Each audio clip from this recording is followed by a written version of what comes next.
we've got Christmas to go through. Hello, everybody. It's Friday night, and you know what that means? You're in the supernatural substation. Today is, for those of you that are keeping account, and there will be a test, it's the 1st of December, 12/1/2017. Okay? I am your host, Ellen Castanio, and your other host is in the peanut gallery. It's Bernadine. What's up? What's up? What's I'm up? back. Well, since you're back, I know. I'm back. You bet. Now I have an echo. Joe, turn it off. It was perfect until you decided to do something silly. Anyway, yeah, we hope your Thanksgiving was great. How was yours, Dean? It was great.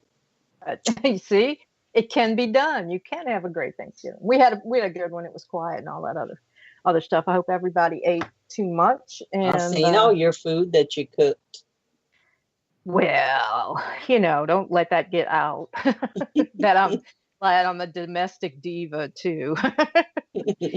Yeah, well, I mean, but there's certain things that you have to cook, or it's not, it is not the holiday. And this pumpkin stuff, I mean, I only eat pumpkin once a year, and it's pie, and it's only because it's Thanksgiving. The rest of that pumpkin spice and cinnamon, all this other pumpkin spice, this pumpkin spice, that, forget it. Can't stand it. Starbucks. I know. Spice. I don't even want a pumpkin candle after a certain time of the year. It's like, get it away. And I look at it, I'm like, I can't believe I ate that. I'm eating this, So our pumpkins had to be thrown away from the porch because it was time for them to go. So, but anyway, enough of that. As our big fans say, it's all the bullshit. Where this is the bullshit portion of the show. Yeah.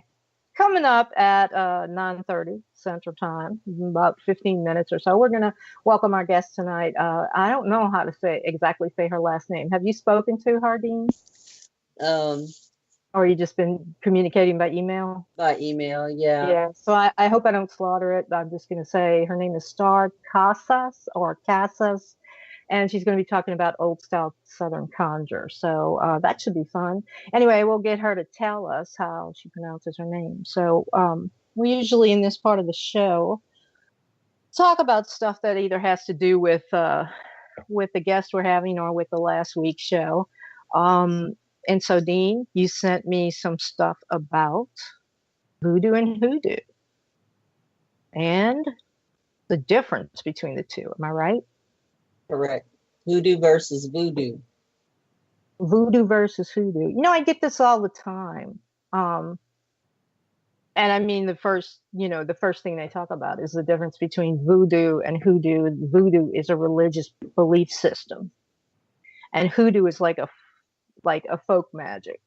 It's hoodoo and conjure, or sort of a visceral type connection to the natural world, or the natural, or augmenting nature to bend it sort of to your will. When people think voodoo, though, they're thinking voodoo dolls, gree chicken feet, the whole 9 yards, the whole catalog of everything, and usually most of what you see done falls under hoodoo, right?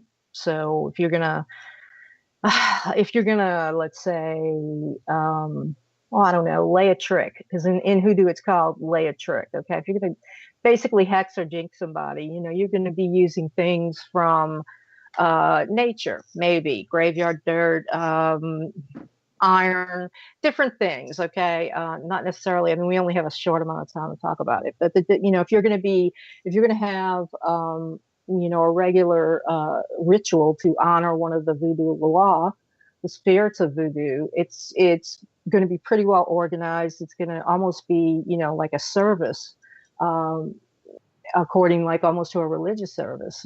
So I know Sally Ann Glassman, who is well known as one of the biggest or the most high-ranking priestesses in New Orleans voodoo. And you would be surprised at how different that is from, say, what you see down at like Reverend Zombies and the things that you can put together elsewhere that you can do. It's almost like like a help yourself type kind of thing.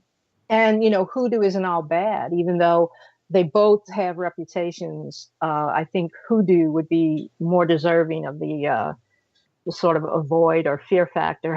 Get your hackles up a little bit. But let's see, what is on this list? Let me see if I want to talk to any of this. I mean, it's just what I just said. Followers of voodoo are not affiliated with other religions. This is almost like a disclaimer in this article. Voodoo is practiced by Roman Catholics. Well, voodoo is too. In fact, Marie Laveau was a devout Catholic, and she is like the icon of Southern and New Orleans voodoo. She went to church every day. She served alongside the priests, the Capuchins, and the Jesuits, and in the charity hospitals, helping the sick whenever there were outbreaks of cholera, yellow fever, etc. She knew her root magic, which is just a way of for the simple, uneducated person to help themselves. So that if you had some serious magic and you would consider Marie Laveau a high priestess, you'd go to her for serious stuff, and then you'd let her do it. But she might send you home if you came to her with just a health issue or a love issue or whatever. She might send you home with the stuff that you need, the root of what you need to do the stuff yourself. Because a lot of it is you have to do it by yourself, and get in touch with it on your own level, in your own house or wherever, whatever it is that you're doing. And there's a lot of it done down here, But there are certain times of the year and certain months of the year where the spirits of voodoo, my understanding of it has always been that the Loa, the high spirits of voodoo, are ancestors. They're great ancestral spirits of the African people. And they are very distant. And in the time that they lived on earth or in this world, they were exemplary, sort of like Catholic saints. They led exemplary lives. They were courageous and fought. They were loving, and whatever the aspect of the different spirits are, they were that in, sort of a penultimate degree. So that now all these, these generations and generations later, the African people turn to them as sort of, their pantheon, their overarching pantheon of who to go to for help. And each of the Loa is associated with elements and colors and different foods for offerings and the whole, just the whole 9 yards that you can think of, what it might be. Let's say, I don't know. I mean, Marie Laveau at the head washing ceremonies that Sally Ann Glassman has. And she keeps an altar to Marie Laveau in her temple. Coconut cake, perfume. She was reputedly a hairdresser or cosmetician. So you bring hair stuff, ribbons, combs, elaborate combs, fans, and stuff like that. If you're going for Azuli Dantor, which is usually she is invoked here in New Orleans through a ritual, a hurricane protection ritual. She's invoked to basically fight the storms and keep them from coming to New Orleans. So then she is all, sort of all into like the fire and the fierceness of it. You need someone fierce or a spirit fierce enough to go up against Mother Nature or the natural elements. And Dantor's history is not as long. She is reputed to have been an actual person who was alive during the slave rebellions in Saint-Domingue, which is now Haiti. And she was captured by the British and the French and would not give out, any information. In fact, she is said to have cut her tongue out rather than tell anyone the names of the people involved or what she knew. And that's just one facet of her story that I think that it kind of mirrors whoever that particular spirit was to the African people as well. But anyway, that's her story. And so she's very fierce. And you're going to bring her stuff that's like cinnamon and, pork. She likes, what do you call it, crackling and spicy stuff. And, so that's a relationship with a particular spirit. So in hoodoo, um, say somebody pisses you off, and they keep pissing you off, and you want to just, you want to do something to them. Which I don't recommend. I'm just saying it's as simple as you can take mud from a cemetery in your hand, or you can just pick up mud and grass on the side of the road, okay? Preferably not on your property, but you just pick it up and you work that thing all day into some kind of a form of a doll or some kind of image. It's the idea of putting all your energy in it and creating it. And you're thinking all the time what you're going to do to it and what you're going to whatever. And then when the night comes at the proper time, you've been pissed off enough all day, you put all of your energy into that, and you're going to add, and of course, Starr can just elaborate a little bit more on it, but you're going to add certain elements to that, and then you may go and stick it in a box and bury it in a cemetery, or you may go and throw it at a crossroads, and let it get run over by traffic and everything. So you can see immediately how the two differ. There's a lot of propitiation with voodoo. There's a lot of do it yourself, kind of do Wonder it if they yourself. have a book, Voodoo and Hoodoo for Dummies.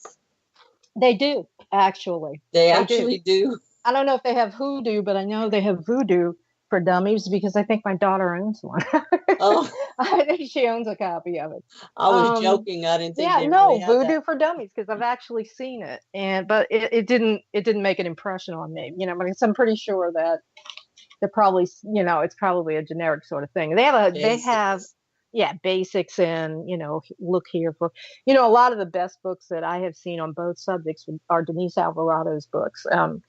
And she's Creole Moon. She's published. I've contributed to some of her magazines and to the Hoodoo Almanac, which is really her vehicles, though. And she's the one that knows the voodoo. Most of my contributions have always been, excuse me, old style religion or old European witchcraft, sorcery, and the things that came over from Europe, and some gypsy stuff, etc. Has been my contributions. But some of the best books that you can get, I would recommend Denise Alvarado, because she is a practitioner of it. She's from New Orleans. And she's basically, you say, write the book. She's written a lot of books about it. So voodoo, hoodoo, whatever you need, but there is a difference. I mean, a lot of what people think voodoo is outside of New Orleans, or even some people in New Orleans, is really hoodoo. The dolls, voodoo, actually, the puppets and the little fetishes can be used to heal people. And, and usually it's done that way. In hoodoo, if you're sticking pins in a voodoo doll, I'm saying voodoo doll, that's sort of like a default.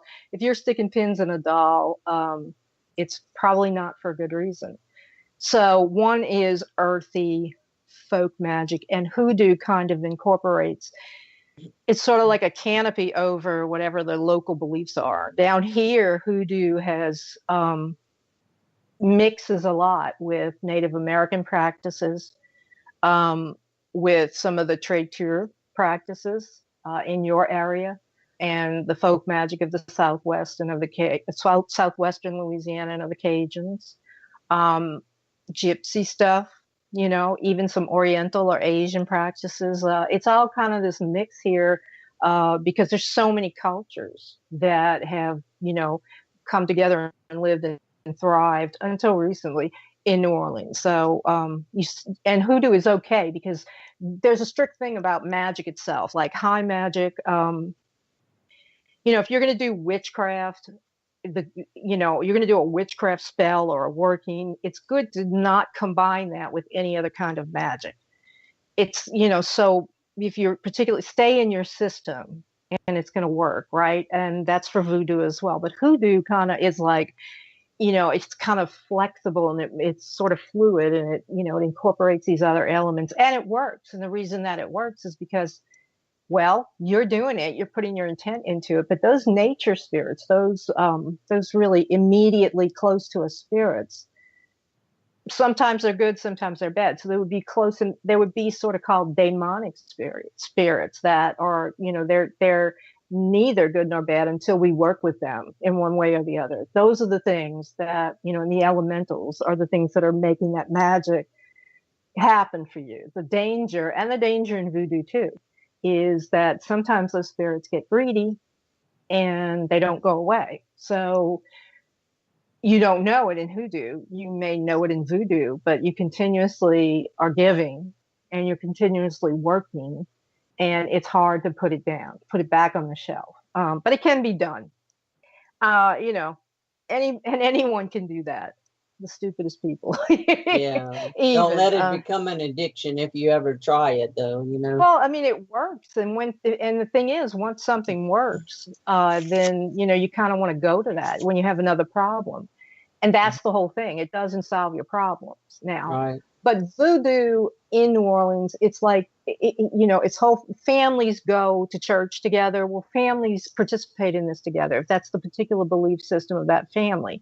And it's a lot more, it's a lot more higher intent than most people give it credit for. It really does get a bad rap, but what are you going to do? I mean, there's no way. It's just basically ingrained in the entire zeitgeist of the earth, or civilization, and they try very hard to make the difference.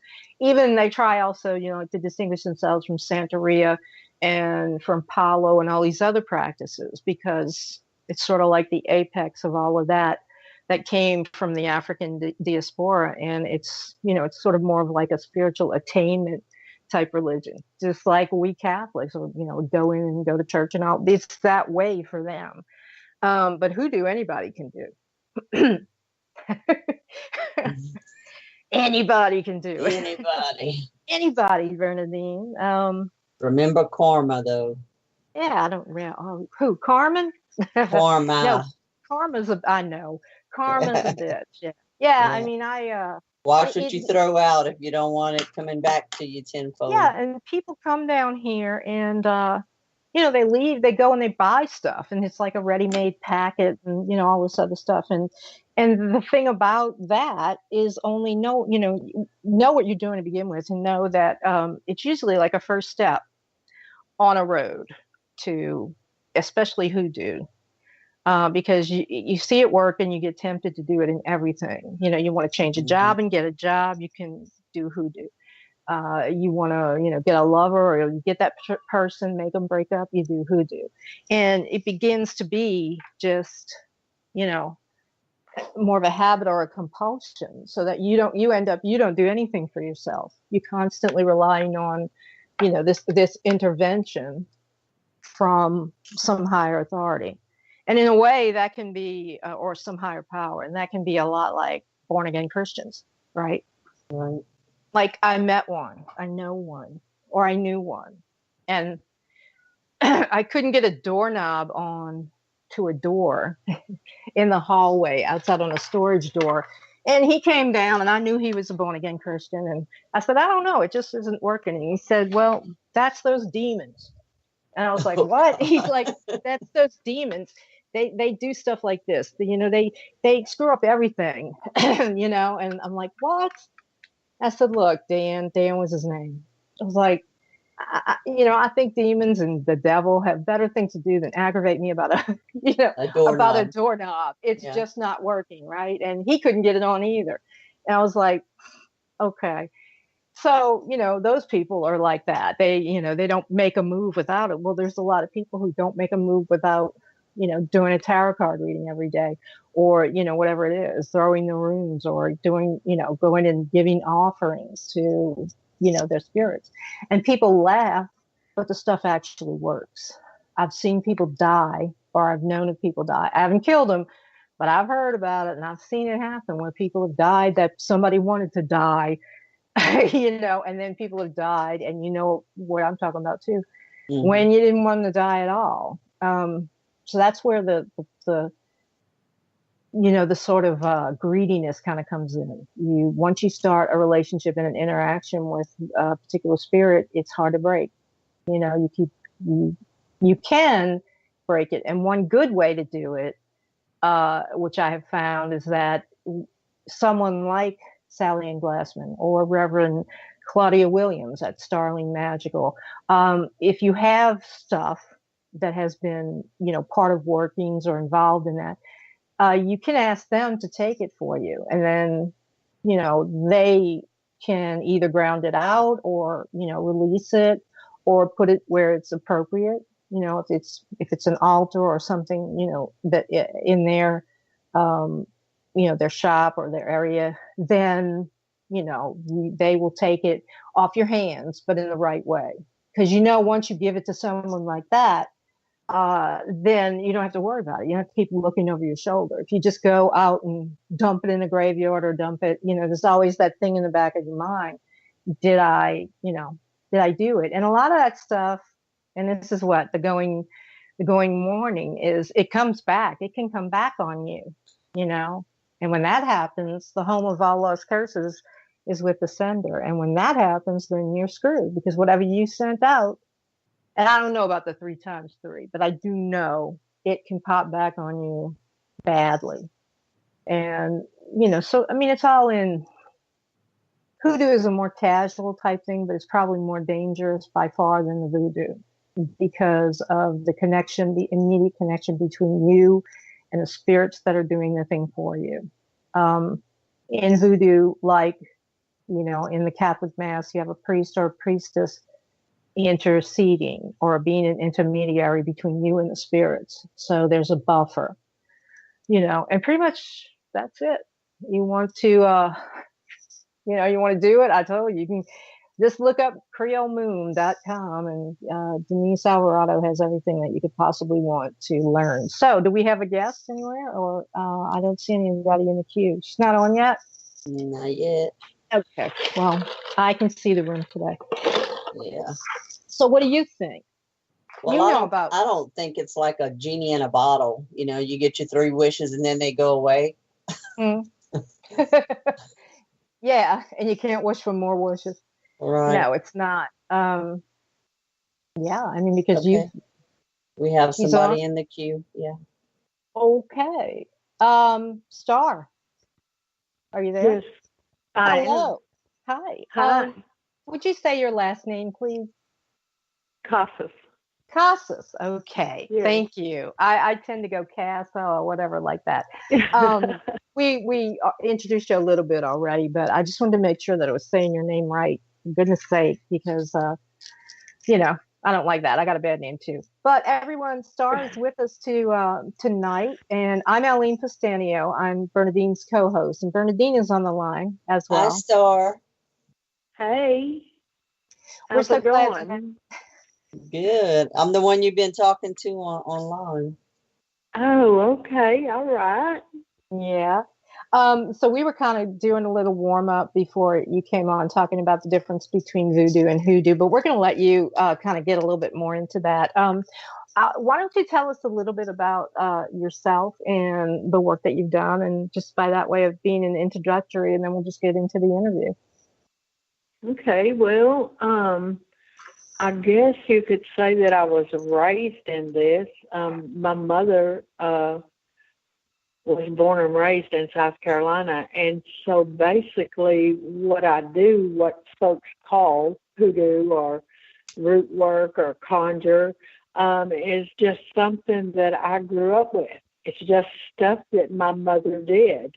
And growing up, she didn't tell us why she was doing it. She just did it.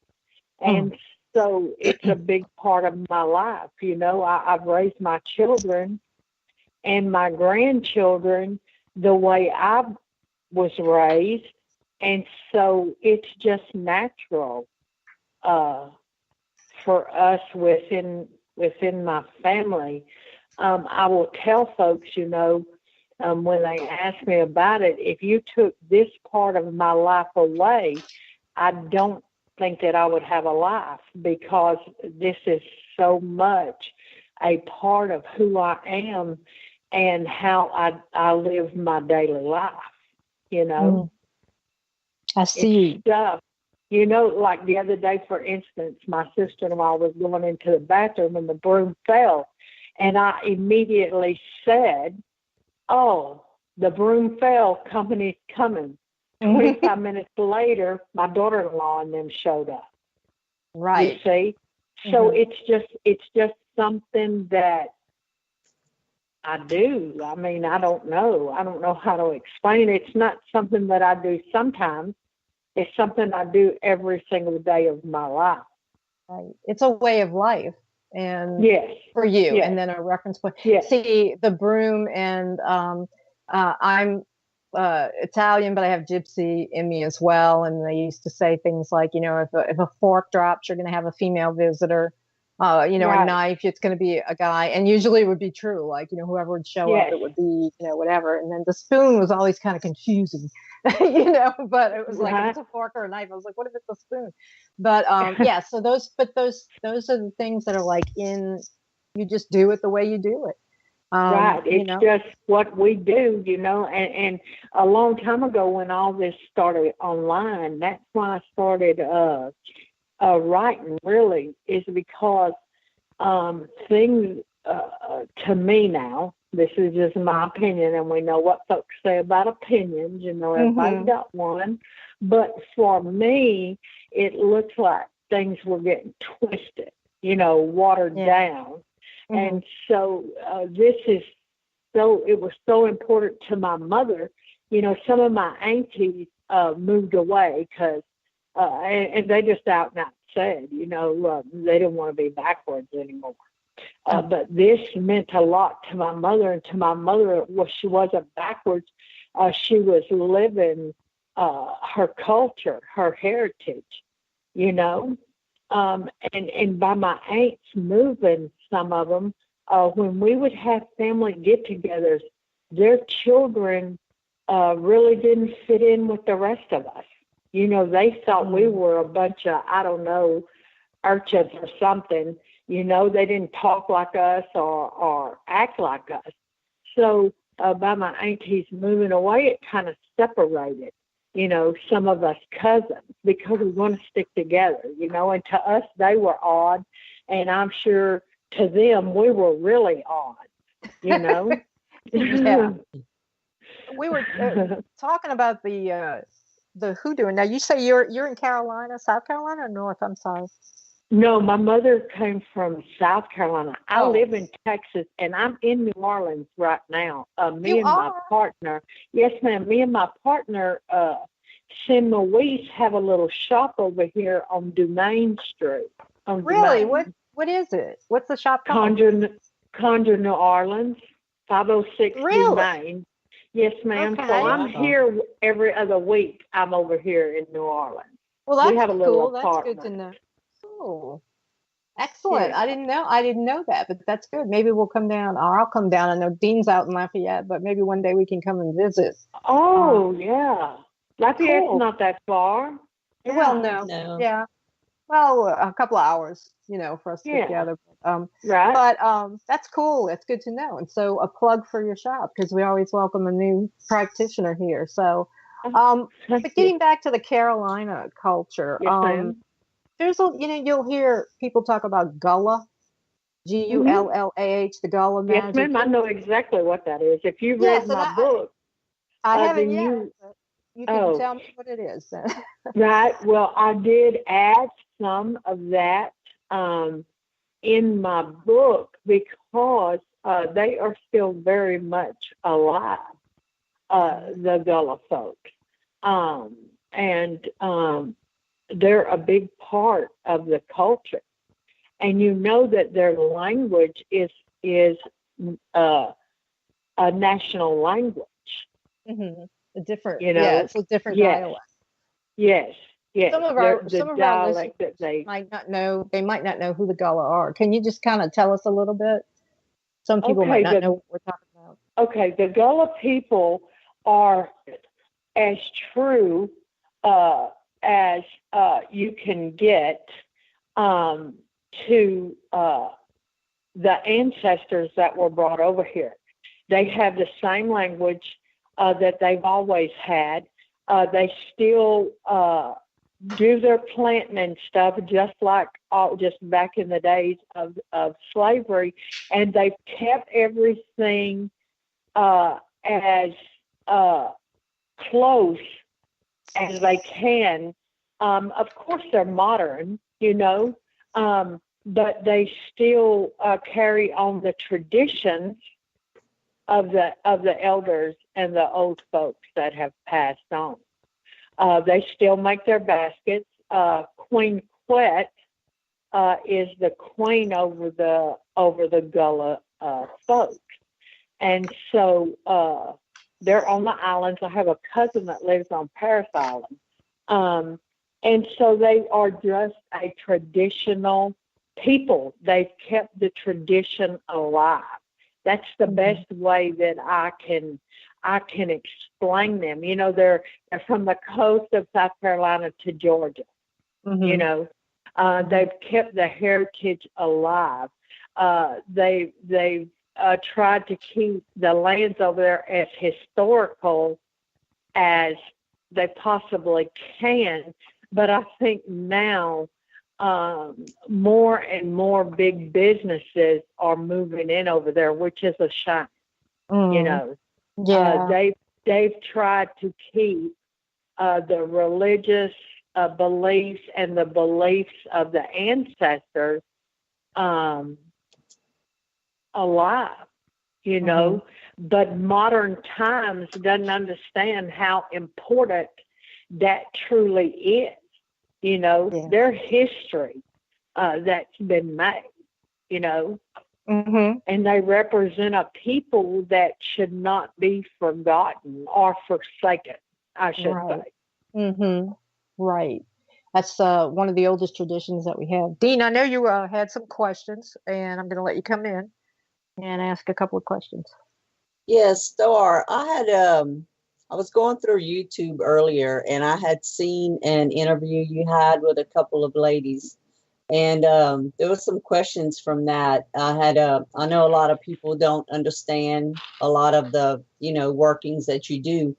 Can you explain two of the things that had interested me? One was the sweeping of the yard that your grandmother had told you, and the other was the plants that she would keep on each side of her door, and why. Okay. So, you know, the broom is a real big thing with us. I'm glad you asked that, because that is something that is being lost. And it's something that's really important, not only to the culture, but to the work. So the broom. So my grandmother, and the house that she lived in is still there, although they modernized it. Back in the day when I was young, my grandmother lived in this shotgun house, and there was no grass in the yard. It was all dust, you know, sand. And so you have to understand that back in that day and time, there wasn't a lot of grass. Folks didn't have time to take care of their yards. They were too busy working, trying to make a living for their families. And so my grandmother made brooms, and we would use those brooms to sweep the yard. And this has always stuck with me because I got in trouble for not sweeping right. And when a child gets into trouble for something, you usually remember the reason for it. My mama used to say, a hard head makes us off behind. And so my grandmother, she was showing me how to sweep the yard. And so you had to start in the back of the yard first and work your way up to the front. And she had told me a few times how to sweep, not to sweep back and forth. Because, and it's true, now that I'm older, you know, I realize that I guess when I was a child, I just didn't understand because your elders didn't explain why. You were told to do something and you just did what you were told to do. And so I wasn't playing with the broom. I was just sweeping like a child would sweep. And so she spanked me for it. And so I had to start over. And so the way you sweep is one big long sweep. You pick the broom up, and then you go back and you sweep again. And I've learned since then that the reason you don't sweep back and forth is because if someone has dropped a trick, then all you're doing is moxing it, stirring it up, spreading it everywhere. You see?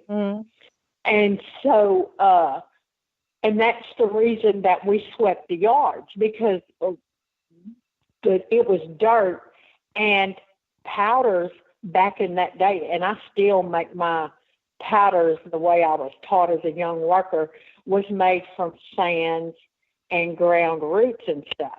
And so if you were going to cross someone up, you could just walk by their door stoop and just hold it in your hand and sprinkle it out, and they would never know it, you see. And then they would get into it and track it all through their house. Oh, we need some of that. You see, and so the trick would be laid. You see what I'm saying? So that's why it was important for you to be able to sweep your yard, and we had to sweep it back to front and sweep it to the ditch. And my grandmother had some pine trees, so naturally there was pine needles every darn where. And so she would burn them in the ditch. And so the idea is that if someone had laid a trick, you know, in her yard, then burning it would have burnt the trick up. You see. And by so trick, you mean what? Working. Yeah, working, or like if they cast powders, maybe like that was dropped. Or nails, or you know, whatever. You know what we were talking about, the sort of natural type things that anybody can have access to. Yeah, tricks. And so the other thing that you were talking about, and oh my God, this is one of my favorite flowers, and it's hard to get. They're called touch-me-nots, you see. And so my grandmother had them on each side of the stoop. And the thing with those, and my grandmother had a green thumb, Jesus, and she could get anything to grow. But these doggone little flowers, if you touched them, they would pop open. That's why they were called touch-me-nots. And of course the little seeds would fall out. But as a child, I wasn't thinking about the seeds. I was just thinking how cool it was that you could just touch them little flowers in your finger and they would pop open, right?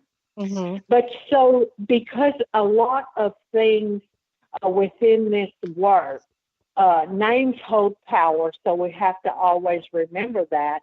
But touch me not represent not being able for anybody to throw at you, like a protection. You see what I'm saying? And so that's why they were planted on each side of the doorway, I'm almost sure. I never asked my grandmother, but I'm pretty sure just by the name of them being touch-me-nots. Because you have to understand, too, that whenever I grew up, there was no air conditioners, there was no fans. When we went to my grandmother's and stayed, the door was open, the windows were up. Most of the windows didn't have screens on it. That's how you slept, you see.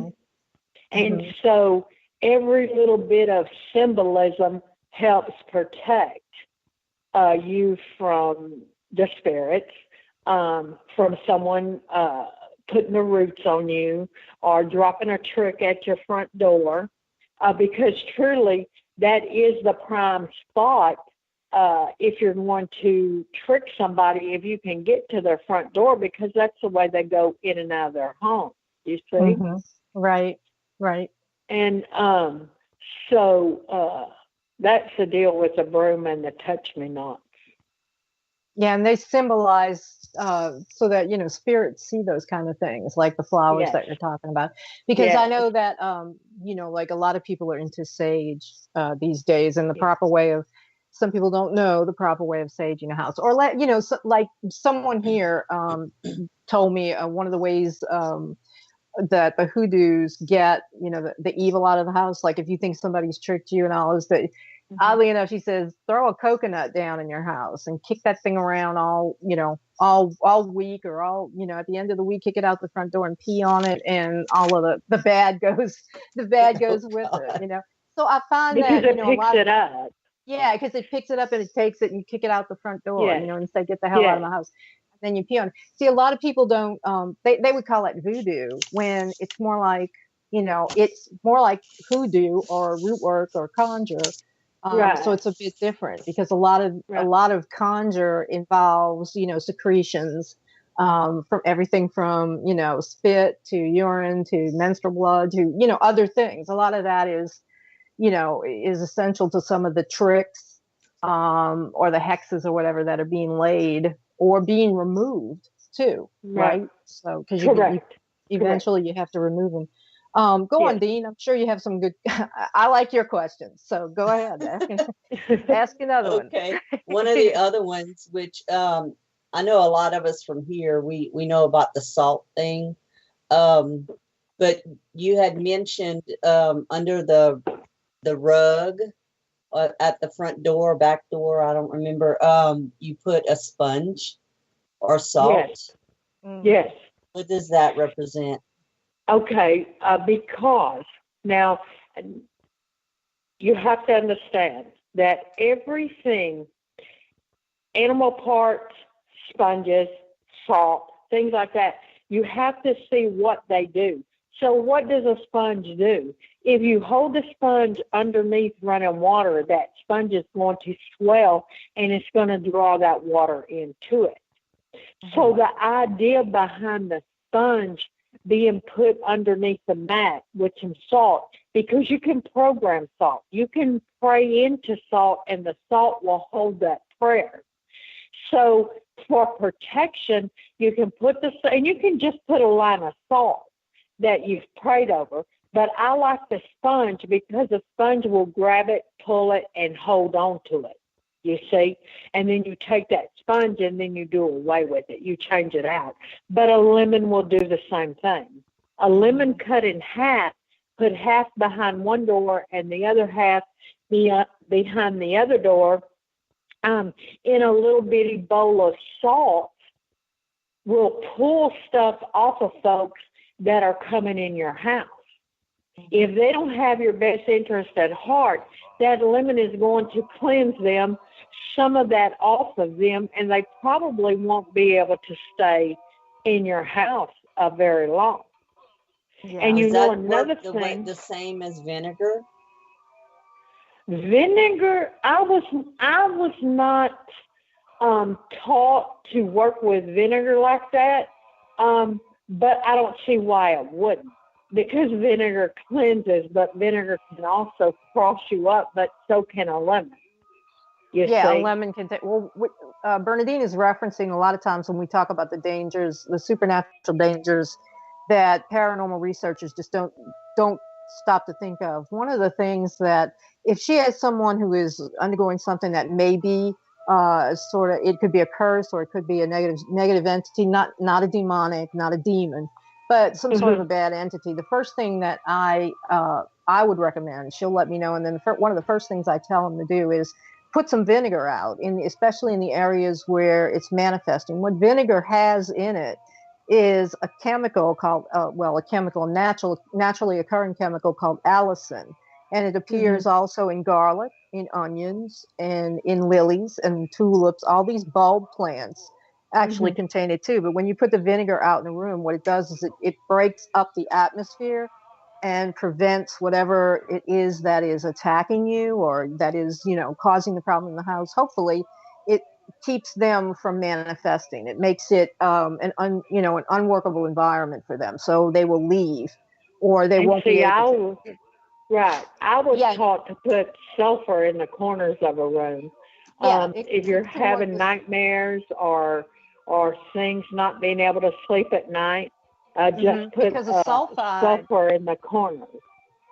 Well, that's the smell of onions when you cut them in the garden. What you're smelling is the spores are given off like a sulfur type thing. It is sulfur, but it's another sort of naturally occurring salt. So all of that is kind of like the lemon too. I've seen people use lemons and eggs, like not together, but like you said, the lemon in the salt, like a bowl of salt.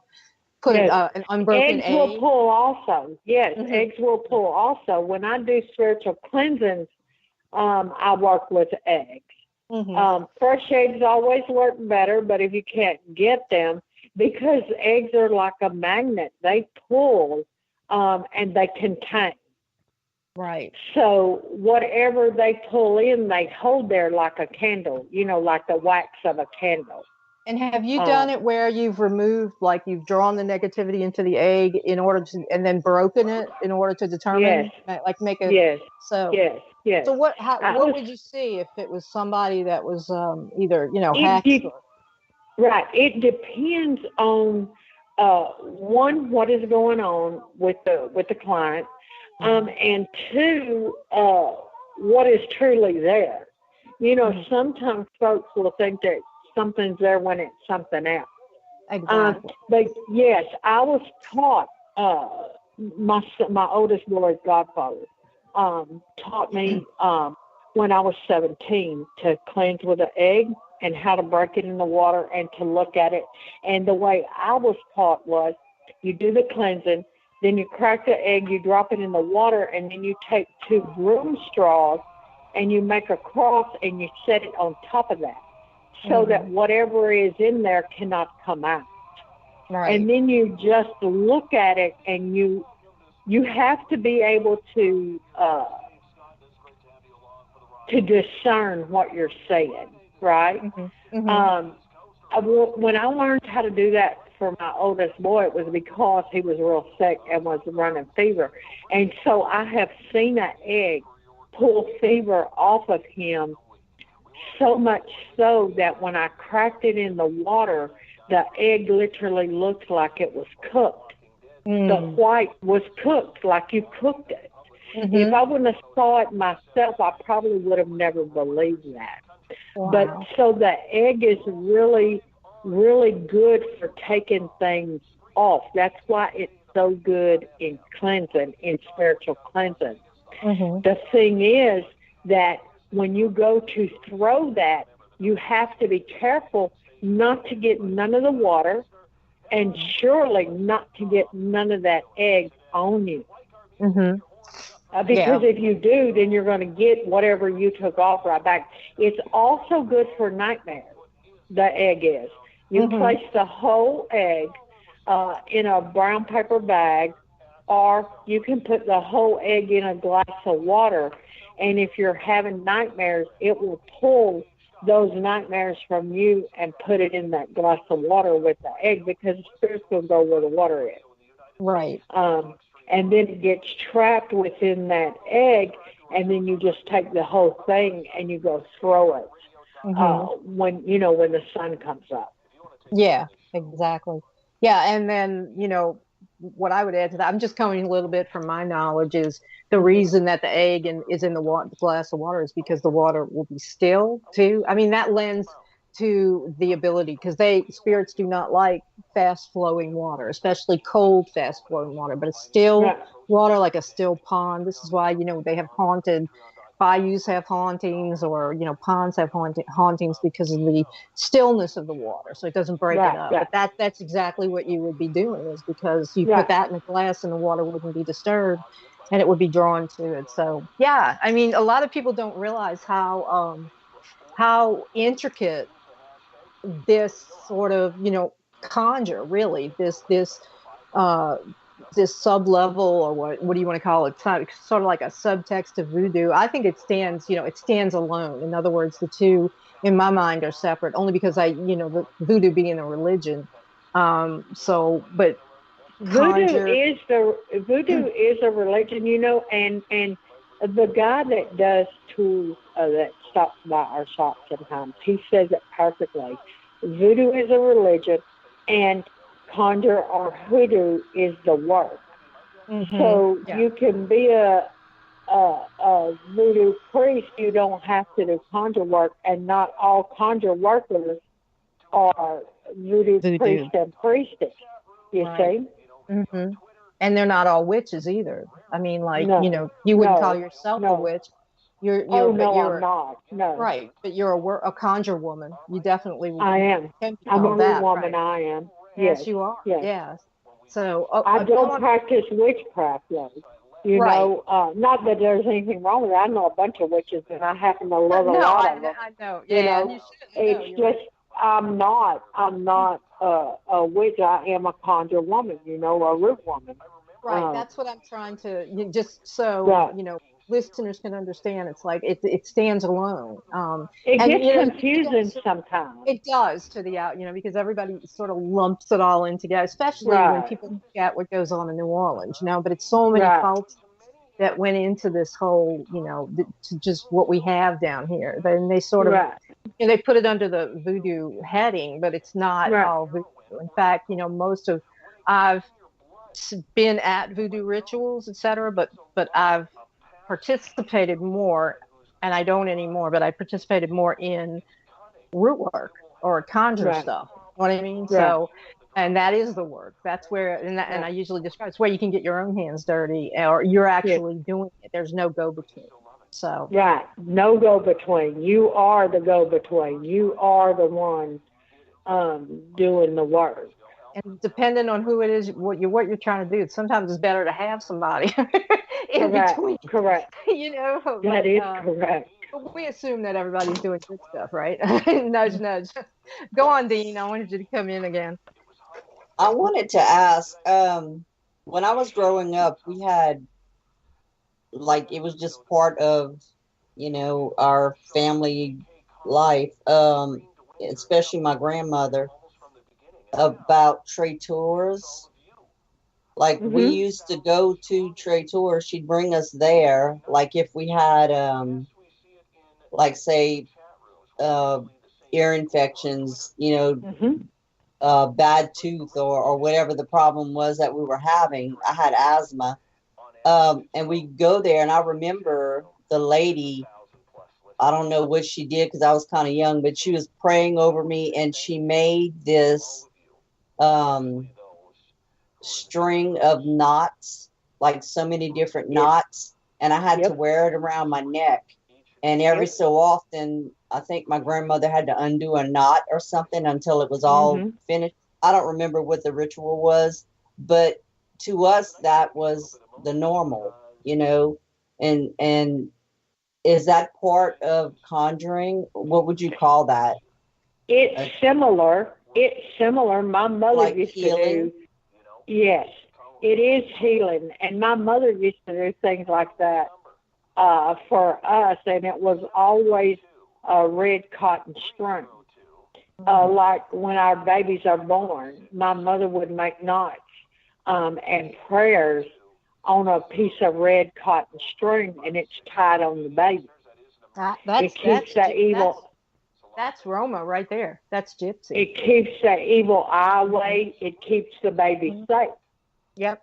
And so I followed that tradition, you know, um, because it works, and that's what I was taught, And more, she would take and I'll tell it. I can't tell it all, but I can tell a piece of it. She would take a red cotton string and rub it on that wart and tie a knot and say prayers and stuff, and she would do it 3 times. And the 3 times represent the Trinity. I know that now. She didn't tell me that, but an elder told me. And then you take that red string and you bury it on the eave of the house. So when the rain comes, the rain will fall off the eave where that string is buried. When the string rots, the wart will go away. My mother treated us for everything. We didn't go to the doctor. No need, huh? No, she took Definitely. care of us. We never went to the doctor. Yep. Now that you see what you're talking about, the red string. I mean, my people are gypsies, so That would they be the red hay. string, yeah, the tie that was tied around the baby's, well, the wrist or the neck or onto whatever it was wearing, wrapped in a red cloth. Secluded for like at least 6 weeks from the outside world, where only the mother, the father, and the immediate family was around the kid. Those things, it's funny because that's what the Romani do, or the Roma, and so it's part of conjure too, or sort of what's kind of called Yes, it is Southern conjure. You know. because we didn't take our babies out. I did not take my kids to the grocery store until they were about 6 months old. I Mm-hmm. didn't go shopping or do anything until someone was at home um, to be able to stay with the baby. And another thing that we believe in is folks staring at your baby. If they're going to stare at your baby, then you need to go ahead and let them touch the baby's head, because if they don't, they're going to put evil eye on that baby. Right. Yeah, you're exactly right. Yep. I mean, This I, is I, I all recognize what stuff you're saying. that I grew up with, and before the time of the internet, a lot of folks would say, "Oh, that's a wives' tale," Yeah, yeah, but it's stuff that is handed down that works and works and works. Like Exactly. like Bernadine is she's talking about good over there, but I know that her grandmother did the black cat ritual, right, Dean, where she Mhm. boiled the No, cat. that was my aunt. Mhm. Now, so what are your thoughts Yeah, about that, the Starr? aunt I on And mean, my get the Italian bone. side. oh, it's the Yeah. aunt on, yeah, okay. I thought it was your grandmother. I'm sorry. But anyway, I mean, in Europe they use a toad for the Right. bone. Here it's the black cat primarily. So what are your thoughts on that? I mean, that is cruelty to Well, animals, I but have you I seen it work done? with no, no, I have not. Where they throw the cat in the water? No. Mm-hmm. I work with black cat bones, Mm-hmm. but it's cats that have passed naturally. Mm-hmm. I do know about that work. Um, I guess it depends on the worker. For me, I don't feel like it's necessary, even though it is traditional and that is the way that it's done. Um, I think that those bones are naturally lucky, whether Don't it's done in a ceremony or not. do you think that throwing using the cat and throwing it in the boiling water, etc., that it borders more on black magic, or I would you don't call it think so. like I black don't conjure believe or evil conjure? right, right. I don't believe in that. I don't. Mm-hmm. I don't think that they're. I think that all works have how far are you willing to go? You Mm-hmm. know, as a conjure worker, I feel like any work that is justified Mm-hmm. um, is okay as long Right. as it's justified.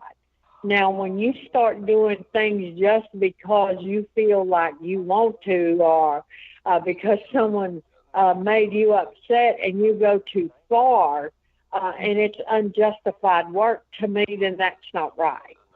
But I've Right. always worked since I was a young worker, and really started working for the public, have always worked on justification, you Mm-hmm. know? So Yeah. if it's justified, I don't think any work is too harsh as long as it's justified. Mm-hmm.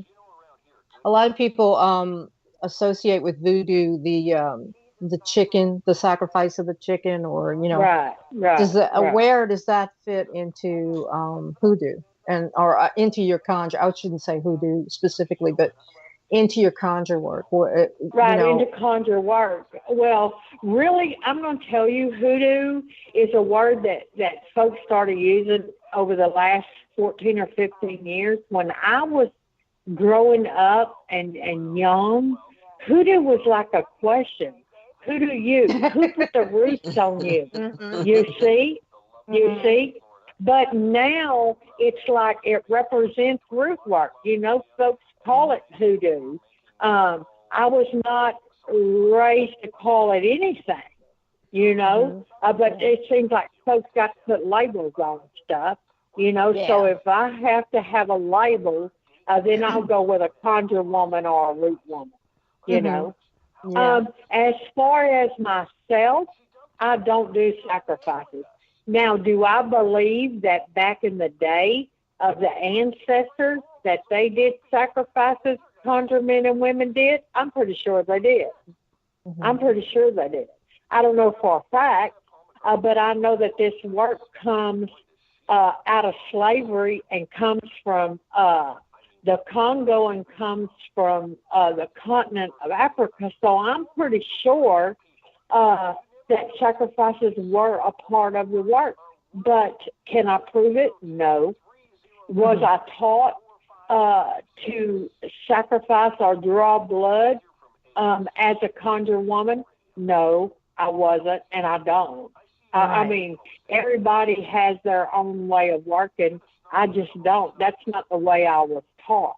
You know, Mm-hmm. do Mm-hmm. I think it's wrong? That's not for me to say. You know, Right. That's between whoever is the worker is and them and their maker, or them and their God and their ancestors. They know what they're supposed to be doing. You know, that's Right. not for me to judge or to say it's right or wrong. Mm-hmm. Yeah, I mean, because the external, the people looking from the outside in at, at this kind of stuff, whatever you Oh, want to they call it, think we're a voodoo. bunch of heathens. Yeah, and I know they they think think we're a everybody bunch of heathens. sacrifices chicken. Yeah, they Yeah, think they also think those little trinket like voodoo dolls that you buy like at the airport and all, they also think those are right, real. right, Which right, I had to inform somebody that it wasn't, I mean, but they have this, I guess they saw the serpent and the rainbow, and maybe they right, watched White Zombie, and right. they just kind of meld it all together, and they're really disappointed sometimes when they hear someone like you say, well, we don't always choke the chicken, and cut it and spread Right, it. There are houses down here who do it, or that where it is right, done. right, But it right. seems to me that there are other, there are other things that you can offer in place of that, if Correct. you're working like in a ritual or something. So it's like, That is correct. and if you're That is dealing with, correct. if you're not dealing with like necromancy or, demonic evocation, which demands sometimes, that blood be spilled, I don't think there's really any reason to do it. And I certainly am not going to throw a cat in a bunch, in a pot of water. I'm not going to do Me that. neither. Well, Yes. most, and I can't say, excuse me, I can't say all, but I think that most conjure workers, root workers, don't do sacrifices. Mhm. I know that in the religion of voodoo, that they do, but that's a completely different thing. Voodoo and conjure, voodoo is a religion and conjure is a magical working. Right. I guess that's how you say that. Yeah. It's just like you said, it's the work, the part that you participate in. Right, the word. But I You was know, looking. Oh, go on. I'm sorry. Go on, Star. I have never had the need um, to draw blood because I work with my ancestors, Mhm. and so I petition and ask them um, to help in whatever it is that I need, Mhm. and so it's not like I'm using my own personal power, because we as humans don't have a lot of it. You're gonna, run Right. out of that Mhm. quick. Um, but Yeah. your Mhm. ancestors will always be there for you and always be there to help you. So I'm more of a spirit worker, I think. Mhm. I don't draw blood. I don't. Well, that's good. Yeah, because I mean, it can get murky. Um, Right. but it really can once blood is spilled, and then it draws other spirits that people didn't intend. Right. Because it Right. stays, it stays.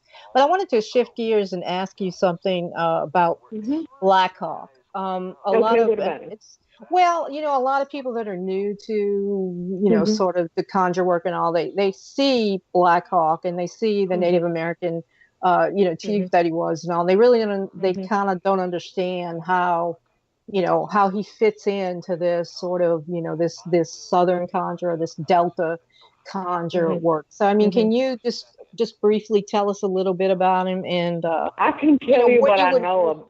yeah, what Right. you would basically go to him for or ask him to help with? Justice. Always Okay. justice. Anything to do with the law. Anything to do with family. Anything to do with the justice system. Mm. Now, I wrote a book about working with Black Hawk. That's what When I'm looking at the I title right here. Right. Okay, so that was a big drama thing for me because my elder, Mr. Robert, God rest his soul, is the one that taught me about Black Hawk and taught me how to work with Black Hawk. Now I'm real traditional, And I believe, and I don't mean to insult nobody, I'm saying me. I believe in staying in my own lane, not overstepping myself, and not sticking my hands where they don't belong in something that's not of my culture and of my heritage, right? So when Mr. Robert started teaching me about Black Hawk, I was really drawn to him. My husband is Native, and so we have a lot of that type of stuff in our home because him and my son. Anyway, I was real nervous about dabbling in something that is not of my heritage because to me it's disrespectful. And so Mr. Robert, it was like pulling teeth. And finally he got real angry with me. And he said, so you're going to be disrespectful to me, and you're going to be, and this is a guy that I love dearly. I mean, like my own parent.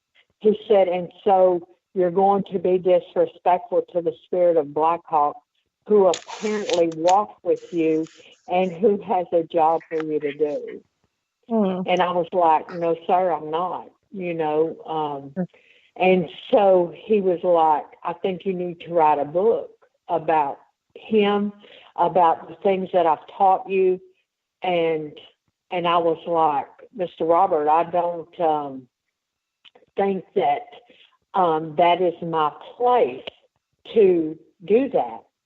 And so one day I was at the computer just messing around, and my husband was watching TV. He was watching this show, and lo and behold, who was on there? Some guy named Black Hawk. And I was like, oh, okay. And so then a commercial comes on, and it starts talking about Jim Thorpe. Black Hawk was his ancestor. And I'm like, oh, okay.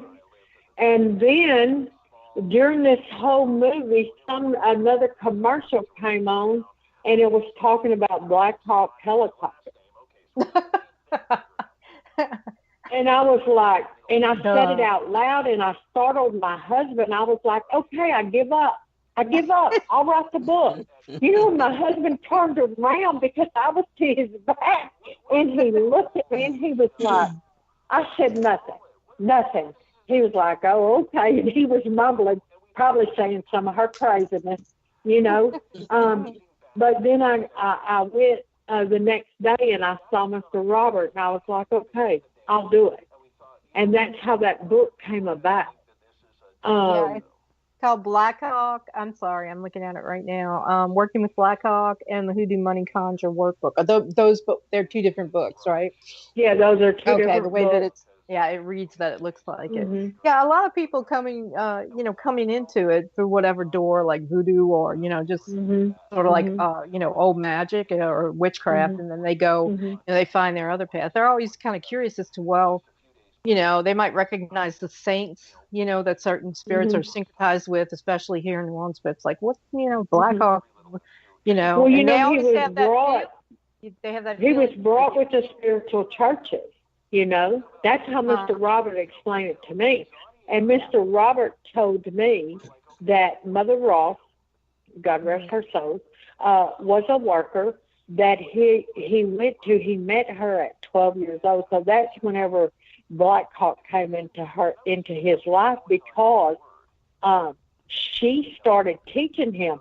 Now, Mr. Robert comes from the Houma Indians.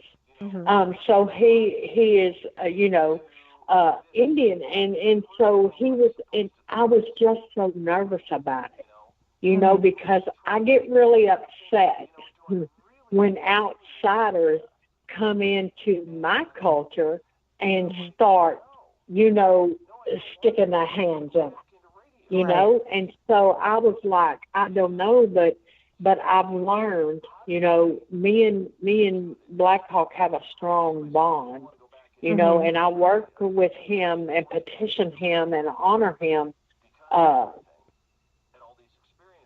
every day he gets a blessing and a prayer because his spirit does so much for folks, you know, for families. He is fabulous whenever it comes to working and petitioning him to step in and help when families are in distress, you know. When there's issues with the law, he's fabulous with that. Because I don't know if you're familiar with his story, but you know he was a medicine man first, and then he became a war chief. Right. And as he was a war chief, he simply wanted peace. That's all he wanted was peace. But of course, he couldn't find it, you know? Yeah. And so he honored the American flag. That's what Mr. Robert, and that was a quandary for me. You know, I had a hard time understanding it, but the way that Mr. Robert explained it to me was that he honored that flag because it represented the spirit of this nation, but that he also understood that man did not always honor the spirit of the nation. Yeah. So, you know, in his pot or bucket, you place the flag in there, and those are his colors, red, white, and blue. So, yeah. So, red works really well for any type of justice issues or any type of family issues or any threats against the family. Yeah. Anything that's unjust, because he was so unjustly dealt with, you know, that he's all about justice. Well, that clears that up. A lot of people go, well, what is an Indian? Dean, we have about what? A little less than 10 minutes left. I wanted you to come in for your last question and see. My last question, in that interview that I had watched on YouTube with you and the ladies, you had mentioned a lot of people don't understand, you know, conjure work and stuff, and they think it's really bad. But you explained it in a way that you grew up with the Old Testament versus the New Testament, and how the Old Testament, you explain it, you know, how it's not, you know, bad or evil what you do, because of what you learned in the Old Testament. Can you explain that? Okay, I'm going to repeat my mother here, who was very, very wise. My mother used to always tell us, and we had to go to church on. We had to go to church. My mama, every Sunday, our behinds was in church. But my mama used to say that we always have to remember that churches are man-made and they're run by men. And men set the rules, right? So she never taught us, and we never went to a church, now that I think about it, where the New Testament was ever even brought up. It was always the Old Testament, the prophets, Moses. I grew up on that. And you know, in the New Testament, the sight is a sin. You know, you're not supposed to be doing that. But yet in the Old Testament, it talks about throwing lots, which is bone. It talks about doing divination. It talks about the second sight. It talks about being able to see things. It talks about healing. You see, in the Song of Solomon, it even talks about love. Right. It even tells you how to do a sweetening work to draw love back.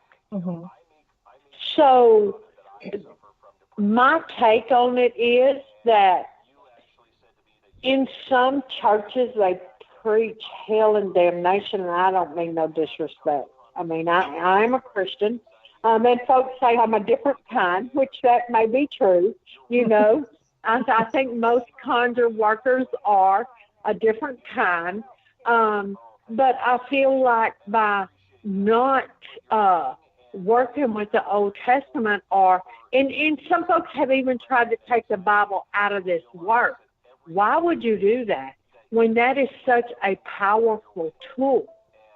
Yeah, that's another thing. Yeah, if you go, like you'll see there's there's whole booklets of prayers from Moses, or the magic workings of Moses and stuff. And I would say, I mean, people have a problem getting their mind around it, and they want to think that I'm an agnostic or something. But the Old Testament, belongs to the Jews, and the Judaic tradition, the mystical tradition of the Jews, is the foundation of Western magic. The Western magical tradition was built on that, and it basically did stop and encompass the Old Testament minus a couple of the prophets. The New Testament is just that. It is new, and I'm not talking about Acts or any of that came after it. I'm talking about the Gospels themselves, where Christ is separate. That's their God. Christ is God. And so people have a real problem. They call me Gnostic, and they tell me I'm agnostic, but there is no other way that it makes sense.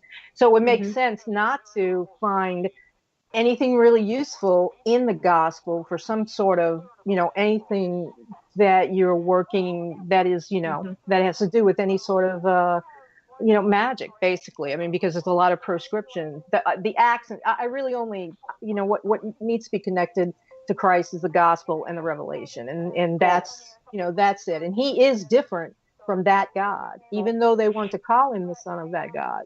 That as Jews, they were obligated to call him something that wouldn't end the religion right there. So they did. They linked him to that. But if you look at the book, the Old Testament's like, whose God is it? It's like, that's not. No, I don't know who that God is. And that's where you say in the Witch of Endor, Lot himself, and you say throwing lots, but I remember the visits of the angels to lots. A lot of what is done in the temptation of Abraham to sacrifice his son. I mean, it's and Cain and Abel giving sacrifices. Where we don't do that in in Catholic faith or Christian faith, because Christ is became the sacrifice. So I'm glad you cleared that up, because a lot of Old Testament stuff does appear in what's considered root work, hoodoo and conjure. Right. I wrote the Working with the Bible book. I read the whole Old Testament. I thought I was going crazy. I was like, Lord, you got jokes here if I don't get through with this Old Testament. But I wanted to show folks, and that Working with the Bible book is full of work. I didn't put all of them in there because folks need to find things for themselves. But that's the reason that I wrote that book, was because folks were trying to take the Bible out of this work. Yes, I am pretty positive that when the ancestors was brought over here as slaves, they were not Christians. Maybe not all of them, but most of them were not Christians. But by the second generation, they were made to become Christians. And so they were tricky. And so they got into that Old Testament, even though they couldn't read and write, and they memorized those workings. And those workings in that Old Testament are some of the strongest conjure workings that you can do. Isaiah 41 is one of the strongest block-busting works that I know. I did it with every cleansing bath.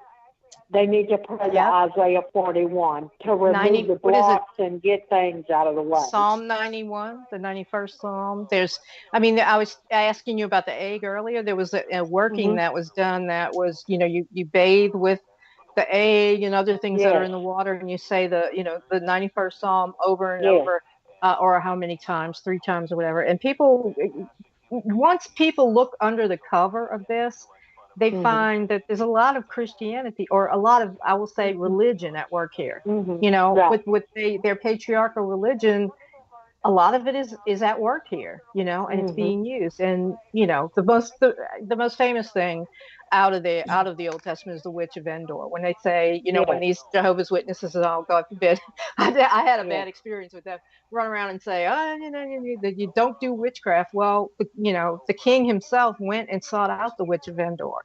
And Yes. they left that in the Bible, for a Yes. reason. They've left that in there. Yes. So, Yes. and a lot of people are surprised to find that you have, Judaic tradition and you're actually working, this is when you think it's just like an American, sort of Americanized magic, folk magic, and it's got a long lineage, to say the Exactly. least. Yeah. But you know what I found? Folks want to change things. They want to change it. If it don't suit them, they want to change it. You need to leave it alone and just go with it the way it is, because that's the way it's meant to be. Right. And otherwise, and if you combine it with stuff that, it has nothing to do with it, it's, it's going to end up bad and come, because it's not going to know anywhere to go except back to you, Exactly. Thank Well, you. Starr, Yes. the man in the box is telling us we're going to wrap up. I want you to give us again the address and name of your shop, because you just opened Okay. that here in New Orleans. Right. We're 6 months old. It's called Conjure New Orleans. It's 506 Dumaine. My partner is Hoodoo Sin Moise. He's a Haitian voodoo priest and a conjure man. And then, of course, me, just plain old root woman, just know a little bit of stuff. And do you have a website up for we're having it worked on. We're having it worked on, and that will also be called Conjure New Orleans. And then, of course, I have my oldstyleconjure.com that I've had for 14 years. Oh, cool. Oldstyleconjure.com. And that's where all my books and stuff are. I was going to say that. I'm sure they're on the. Are you going to carry your books in the store as well and sell them? Yes, I do have my books in the store, and then I have the new book that came out with Wiser in September called Old Style Conjure.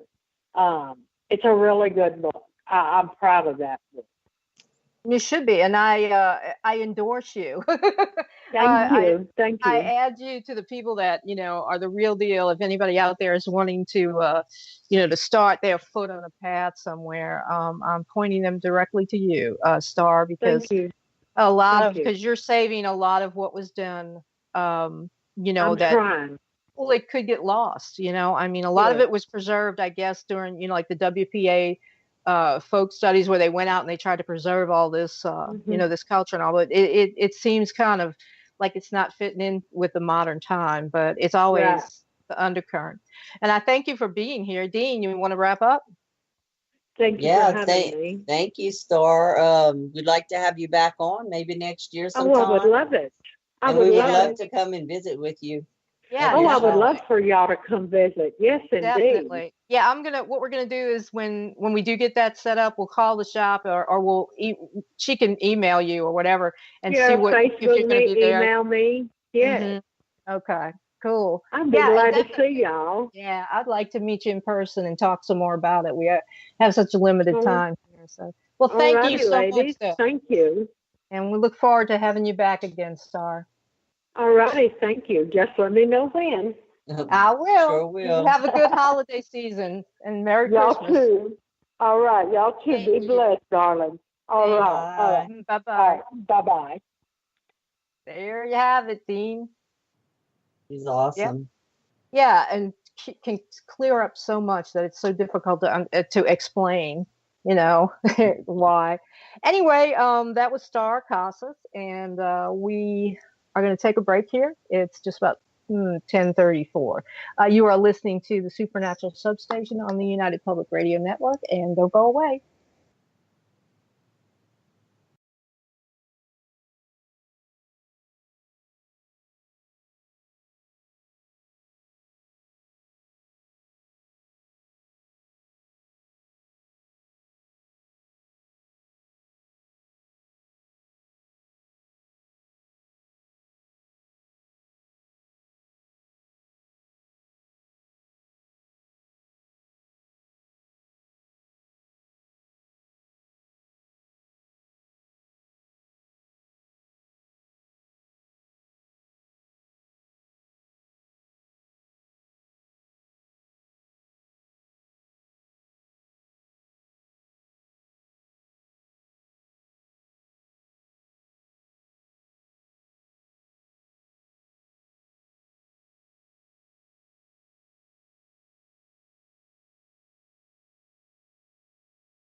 And we're back. I think we're back. Dean, Hey, I'm very concerned, man. We gave away the secrets, the numbers to, I mean, North Korea is going to be shooting them missiles off, right? Joe says we weren't talking, but I got a feeling that we were. So, never know who's listening.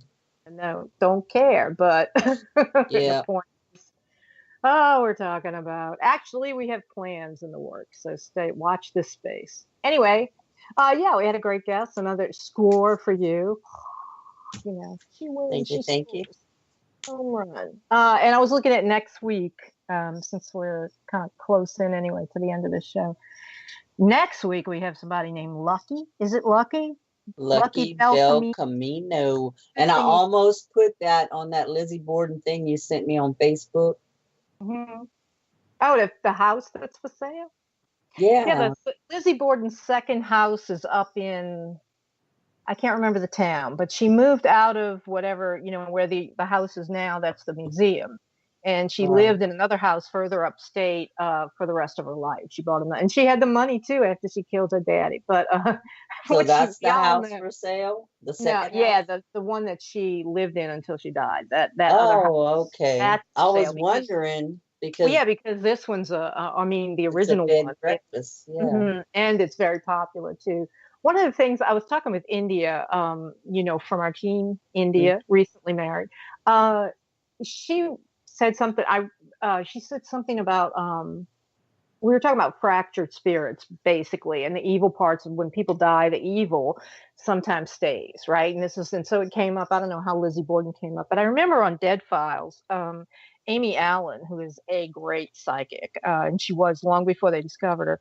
She described it when she did the walkthrough of Lizzie Borden's house. She said that in the corner there was something following her around, and it was like this dark mass, this spiky, evil looking thing that every now and then would kind of resolve into like a person or like a half person. And she said basically that was the thing in the house. She said, and that was Lizzie, but that what it was her anger and all of her pent up abuse and everything, whatever led Lizzie Borden to do that to her father, particularly in her mother, it stayed there, I guess, or came back there. And she may have just shed it, off of her spirit. But that's the thing that's haunting the house, And so that's why that house, they should never sell it. It's a museum and everything, but that's why so many people have things follow them home and everything. So, it's very interesting. I don't know. I mean, because it doesn't seem like I'm sorry, the other house, the second home is for sale or anything, or that there's any kind of haunting associated with it. But I guess you get all the Victorian furniture and everything. I guess you find out if you buy it, you find out what you get. I mean, Yeah. it may be the sister because she lived there with her sister Right. forever, until I think the sister went first, so maybe you got the ghost of the sister. Who knows? I mean, but that's what stays in a house. It's the evil, but sometimes it's not just residual. Right. It's not. It's alive, and it has to be sent off. It has to be driven away or destroyed. And they could pick the first person, the weakest link. Yeah, and they usually do, apparently, from what I've read about the hauntings in that house. But anyway, so the guy's name is a guy, right? Lucky Bel Camino? No, it's a lady. It's a lady. Okay. Yeah, she's actually Lucky the psychic. Okay. Yeah, she's a psychic at the Lizzie Borden Bed and Breakfast. That's excellent. Sound like a character from Goodfellas. I don't think that's her real name, but I got a 3-person trunk. We need a shovel and some rope. Merry Christmas. Yes. So anyway, she'll be here next week. December, what is that? The 8th, I think. Would be the 8th, to tell us all about what's going on up there. I'm gonna talk to her about that too. I'm gonna see how she feels about that, whether she agrees. And so we endorse Starr. We think that she is the real deal, and we'll have to go down there and see. Maybe we'll do an interview for the YouTube thing that we have in development. sort of in the thinking phase right now. Remember we talked about it? Uh-huh. And Dean's like, yeah, just say yes, Dean. No, Mm. no, we actually have talked about doing sort of a, like a paranormal show type thing to add to our YouTube channel, other than just these shows. But anyway, so Lucky will be with us next week. And then the week after that, we have James Anito, who Yes. is a demonologist and a minister. Founder Yes, of Dominion Ministry. Ministries, right? Okay, he will be with us, and then we're on. I can't believe, man, Christmas is we're like 2 weeks away almost. Oh no, I can't deal with it. I haven't got a thing yet either. Me either. I I'm know lucky I can people remember. look at me like I'm all finished my Christmas. I got ideas. I don't I know. just give them the stink eye, you know. Got the I once, or I hear the I once, but yeah. Anyway, well, we'll get it done. But join us next week for another another open mic session with Joe Montaldo, the walking Mercury retrograde. Da, da, da, da.